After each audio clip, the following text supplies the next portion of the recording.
Hashtag be nice. Hashtag be nice. Always be nice. Yeah. So how are you? I'm good. Yeah.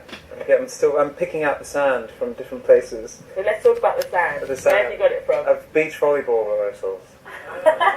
Which I'm not playing beach volleyball. I can confirm that. No, I'm performing on the sand of the beach volleyball. Okay. And it's amazing. It's like because it was really sunny and slowly because we've got dancers as well. So all the dancers, as they got more and more comfortable, started taking off their clothes, and so they're just kind of walking around in the sand. And it's really sunny, and you've got like Whitehall in the background and the London Eye. It's quite. I didn't feel like I was in London. I felt like I was in Sydney. What do you think the Olympics like that has done to London? It's completely changed it. I mean, the weird thing is, everyone was always like, "Oh, it's going to be such a nightmare." I mean, in typical fashion, we all moaned about it. I moaned about it. But those of us who stuck it through and who stayed, because so much of London is empty. I've never gotten to King's Cross in 20 minutes in about 2 years. You just drive everywhere. The Olympic lanes are empty. They're not even being used most of the time. London is empty, but it feels everyone's so chilled out. And like when you go to a pub, everyone's just like sitting around if the weather's good. It's just got this really unique vibe about it. I'm just really annoyed with everyone who left. but then again, this is typical I'm the typical grump because I'm really annoyed I'm calling them the snobs who left town, like, because it's like, oh, we're, getting away from the Olympics. But at the same time, if they all stayed, they would have made the atmosphere completely different. So I guess I complain either way. It's a hard one. Hate them if they stay, hate people if they leave. I did leave the first week, I've got to say. Did you? But we still watched it all from being abroad, and I'm actually happy to be back. It's made me feel kind of like, it's really, London is great. Exactly. I feel like I'm in an ad for London. I feel like I'm in an ad for London, and I'm one of the extras. It's really strange. The only thing that's freaked me out are the Chinese ads everywhere. Right. But not that I don't like Chinese ads. It's fine. But they're on London buses, and there's no English. Right. So it's a little bit like Blade Runner. When they're all speaking, but it's kind of like you've got London buses with Chinese all over them, and I find it really cool because basically most of my family speak Chinese. From 5 brothers and sisters, and 3 of them are fluent in Mandarin. I studied for 9 years, and believe me, I have no idea what is written on the side of the bus. I'm just like a Chinese ad on the side of a bus with people holding a glass of milk. Dude, what does that ad mean? Have you seen it? The ad? It's really cutting through. It's really cool. It's I think we're very lucky. And culturally, you mentioned you're quite sort of rich in culture yourself in terms of your upbringing. Confused is all rich in culture is a very diplomatic way of saying you're a mighty mess. Aren't we all? I'm an artful mutt. I think I'm Lebanese. Grew up partly in France. I speak French. Then most of my life I've grown up a Londoner. This kind of, like a lot of Londoners, this crossbreed. Like so many different things. Hello. What are you? You're half Jamaican, half Scottish. Really? A lot of people go, oh, exotic. I'm just like angry.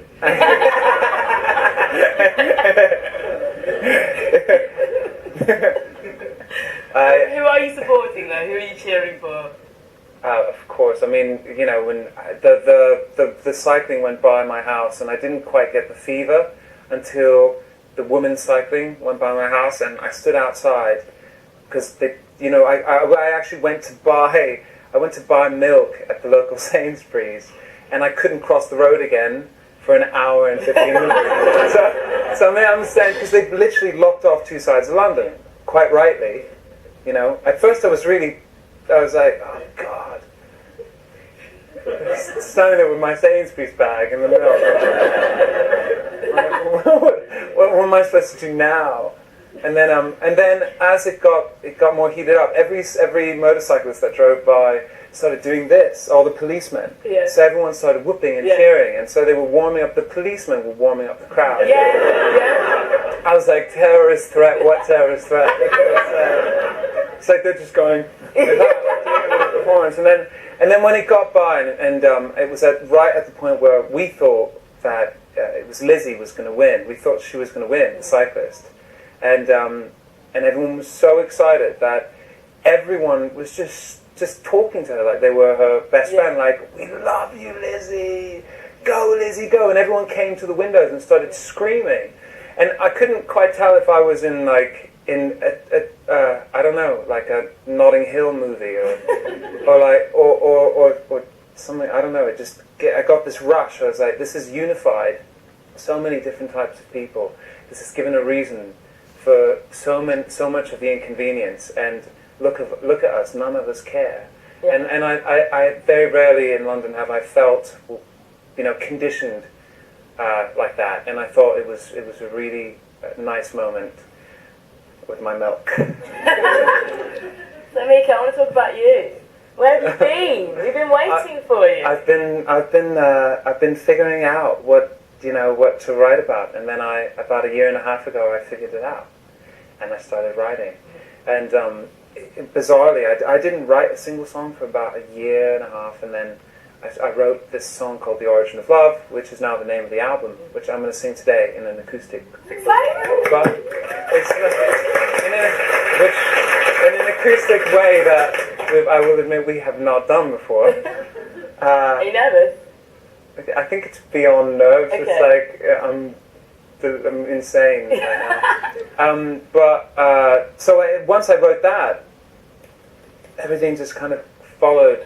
When I wrote my first album, this is my third, and when I wrote my first album, I was surrounded by people, and I wrote it out of school, I wrote it out of the Royal College of Music where I was studying, and I wrote it about my friends and about my family. I wrote it as a teenager, and you hear the things that I'm saying to my friends, my family, and then then my life changed, and I went out and I went straight into making the second album, and suddenly I was isolated, and this isolation was a good one because it meant I could write quite a craft-driven album, but it wasn't written with this collective that I'm always surrounded with normally. So when it came to the third, I packed a suitcase and I left, and I was like, I'm going to go find all the weird people in pop music. But like urban music's got a scene. Yeah. You go to Glenwood Studios when there's like a couple records being made, and in Los Angeles you'll see like, all these people crossing into each other's studios, Studio A, B, and C, and everyone's kind of like mixing together. Pop music, indie music's got a scene. Mm-hmm. Folk music, classical music, where I came from, has got a scene. Pop music, artist-driven pop music, is very kind of solitary process a lot of the time. Quite a big machine thing. So I was like, you know what? I'm not a band, I'm a solo artist, so I'm going to surround myself with people to collaborate with and to have this kind of exchange with. And so this record is really, it's written without any rules, without any thought of what will happen, and therefore slightly scary, because I don't know what will happen with the record, but I know that it was written with a lot of joy and a lot of collaborative joy, I'm excited. I mean, I read about your collaboration with Pharrell. Even that was a happy accident, right? In a way. I mean, it just had. We worked in a hotel in Miami, and I brought another guy who I'd found on the internet who was 23, who's never put out a major record, and so we've got like this collaborator. And Nick Littlemore ended up producing on the track as well from Empire of the Sun. Yeah. So it wasn't. It was just this kind of cross-pollination that happened, and Pharrell was totally into that, which made it, really, it was, you can't have too many kind of crazy egos or too much of a hierarchy when you want to make a record in that way. Mm-hmm. I think artist-driven pop music is fun. You had a lot of it in the 70s, just look at the Bee Gees or I don't know, Fleetwood Mac, and it's just this kind of pop music that is pop, but it's okay, it's credible, and it's not like big machine pop music, mm-hmm. like shiny, big Vegas stuff. It's something in between indie and mainstream pop. I don't know. Okay. I don't know what I'm talking about. So someone say it. I'm a line. Well, I've got some questions here from the wonderful world of Twitter. #AskMika. Yeah. Are you ready? Yeah. Okay, Ning Singh would like to know, what can we expect from The Origin of Love? I mean, I know you've covered it a little bit. Maybe 3 words, especially for Ning Singh. It's joy chasing. There you go. How about that? Joy chasing. It's kind of it's an it's a pop record that was made with a lot of fun. I don't know. Okay, it's good. With that. MJ Screen says, if you weren't famous and you weren't... Best thing about these questions are the screen name. I know, always. If you weren't famous and you weren't a musician, what career would you have instead? I'd probably be an illustrator. Because, I would be an illustrator. For sure. So, making cartoons? Yeah, like cartoons or book illustration, stuff like that. Like a character workshop or something like that. Do you draw now? Yeah, I still draw. I draw. Another MJ Screen question. If you were to take part in the Olympics, what sport would you do? Well, the most incredible sport I think to watch is, it's incredibly violent in a really good way. Like, it's just so kind of, it's like war, is water polo. Okay. Have you seen that? Yeah. It's like, they come out and they're bruised and they've got black eyes, and it's so hard to wade through that water like that. It's quite amazing. I like that. I think athletics just brings back horrific nightmares from when I was at sports day, and I used to be forced to do the relay and my legs would rub together, and I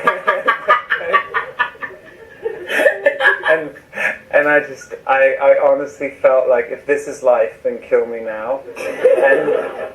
And then when I would win anything at the egg and spoon, like, everyone would just laugh, and I would be like, at least I won something. Yeah. And yeah. Yeah. I'm gonna move on. We're bringing up too many bad memories.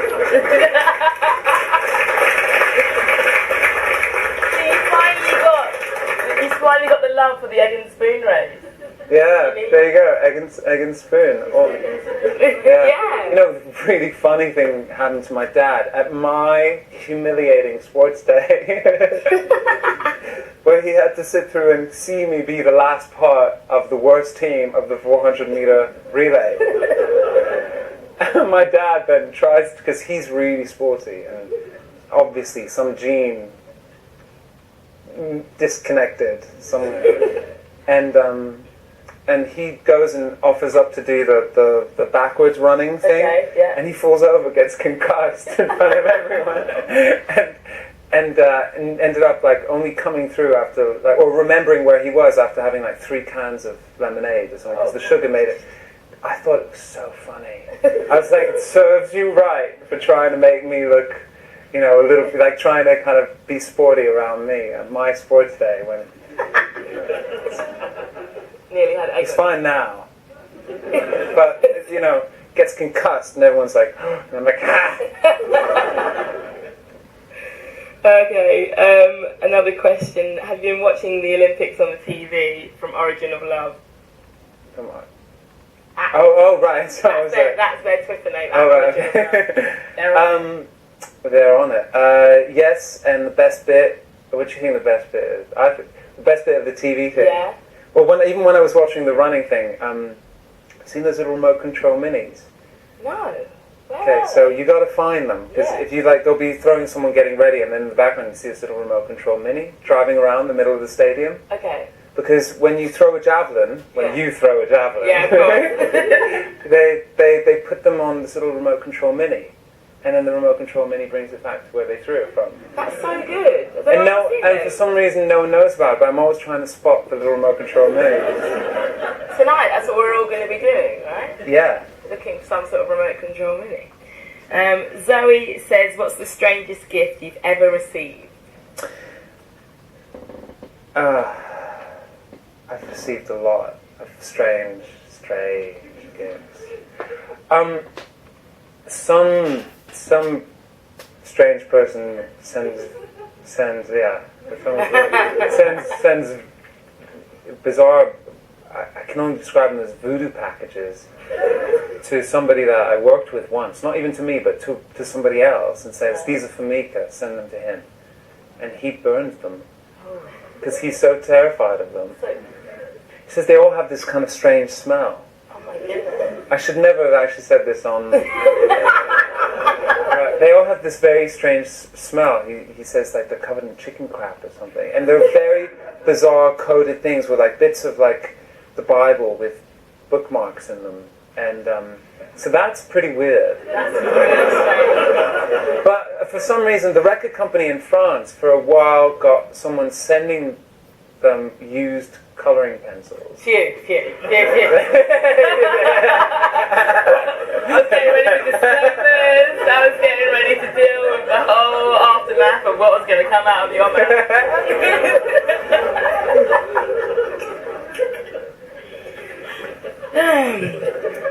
No, it's really good that. How old are you? Yeah, you. So the 10-year-old in the front has kept me in line this whole conversation. Yeah. So it's like you're wearing like a little tutu and everything. You look lovely. So you do. you use colouring pencils. You do. You look very nice. You can do a little wave for everyone so they know that.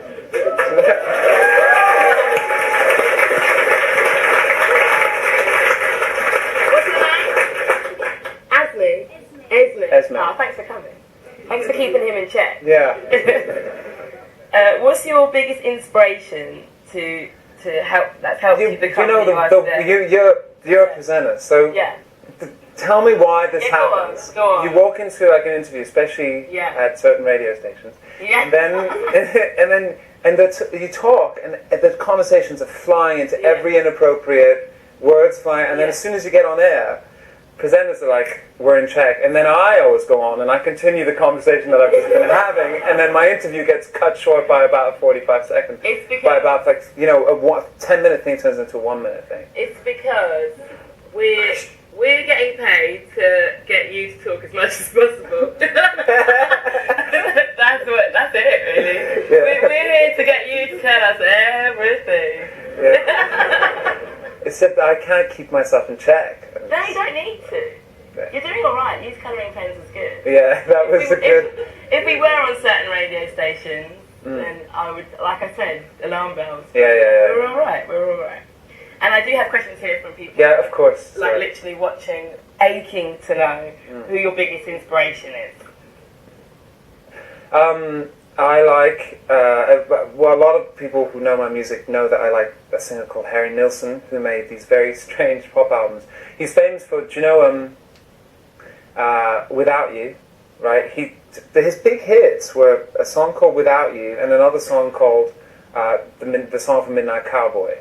Everybody's talking at me. I don't hear a word, and I can't live if living is without you. Right, but those two songs weren't his, and they're the only hits he ever had. And he actually, and they were quite mainstream, but he wrote these really insane pop albums. One's called Pandemonium Shadow Show, which was an enormous flop, which was a massive inspiration for the Beatles. Ringo Starr, John Lennon, they both said he was his favorite songwriter. And so if you listen to these records, Pandemonium Shadow Show, you hear this very colorful, layered, extremely whimsical pop music. So I like that a lot. And then I also am a very big Beck fan. I like Fleetwood Mac a lot. I like Paul Simon. I don't like Simon and Garfunkel. Why? No, I don't know. There's something about it that kind of scares me. It's like a really creepy moment from The Simpsons or something like that. It's always been like that. I like that cornflake song. I wish I was a Kellogg's cornflake. Oh, yeah. Floating in your bowl. But even that's a little bit like the creepy man in the So that's a bit. I like that. I like a guy called Sufjan Stevens. Mm-hmm. I'm a huge fan of. I think he's a current genius. I like this weird guy. Not weird, but not weird at all, actually, because most of the world knows who he is. But I like Milton Nascimento, who's a Brazilian iconic artist. Will you tweet some of these afterwards and check them all out? Yeah, sure. Yeah. So, everything. Maritza is probably the finest female vocalist on the planet right now. She's a Portuguese fado singer, and she will be known forever. She will be in that kind of lineage of great singers. So there's a lot. I think touring, I get to discover a lot of interesting music. How much do you consume it? Is it something that's always in your life? Are you always listening to music when you're alone, or Yeah, I do. I have. I use streaming software now in my house, which is great because I can listen to anything without having to buy it. But I'm streaming it, so it changes the whole process. I can find out if I like something. Yeah. Which means that inevitably I access a lot more music. Doesn't mean I'll listen to it again, but at least I have the chance to hear it in my own home. I still like radio. Yeah. I know. I mean, I love radio. I think that there's so much music, just in the same way that on the internet there's so much information that actually, they always said it was the death of the magazine, the death of the radio station. But when there's so much information, inevitably, editorializing's never been more valuable. So it's the opposite effect. I actually look for someone to editorialize the music that's out there or the information that's out there so that I can digest it, And so I still listen to radio. I do listen to radio from around the world, though. Yeah. Online. Yeah, there's some great apps as well that you can get. Yeah, they're made anywhere. Like you can listen to some kind of like. Yeah, I listen to like some of the army service radios. Yeah. From the different regions, like there's some from the Middle East. Yeah. They're really good. Right. Because they have to play a lot of different types of music and stuff like that.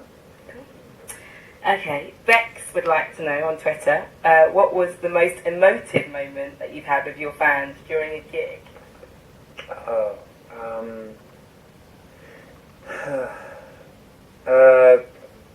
My fans have this ability to mobilize a lot of people into doing something, and I was in Korea, and I was playing the Olympic Hall, and every time I play, because I played the Olympic Hall twice now. I played it a few months ago, and in Seoul, and the first time I was there, they did this paper plane thing during a song called Any Other World, and all these thousands of paper planes started flying through the arena, and it was really beautiful. And then another time they got thousands of